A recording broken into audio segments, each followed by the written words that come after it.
I wrote about them in an article, and I said that they'd worked for the Trump campaign and for the Leave campaign. And I started getting letters from them saying, we never worked for the Leave campaign.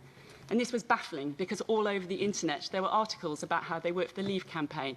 There were statements from the CEO, Alexander Nix, about how they worked for the Leave campaign.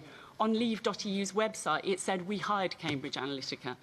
So at that point, I went and I met Andy Wigmore, who works with Aaron Banks, a businessman, who is the main bankroller of Brexit. He worked to support Nigel Farage's Leave.EU campaign.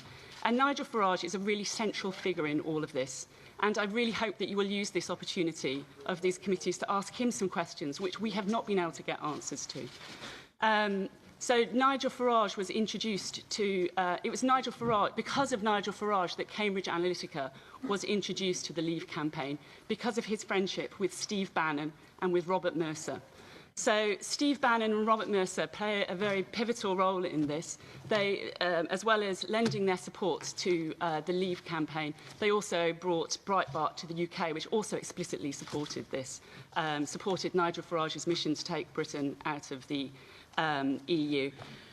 Andy Wigmore told me, and this is on tape and recorded, and this was before the denials began, that Cambridge Analytica helped them for free. It didn't need to pay them because he said they had the same aims and intentions as they had in the US. There was a friendship between Bannon and Mercer and Farage.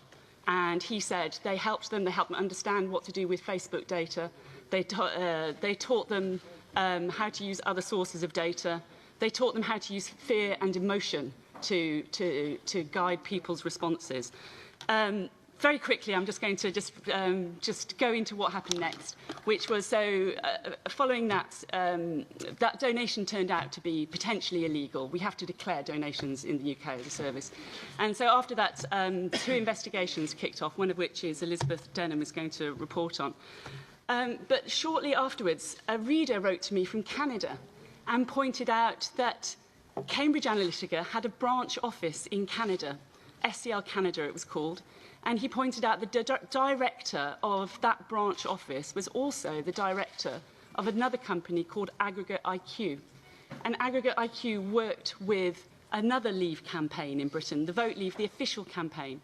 And not just that, it also worked with 3 other campaigns, with the DUP, with Veterans for Britain and Believe. And we have very strict laws against the coordination between campaigns. So it was very obvious that something very strange was going on here. This was a covert, hidden link. And as soon as I asked Cambridge Analytica about it, they deleted those details off the website.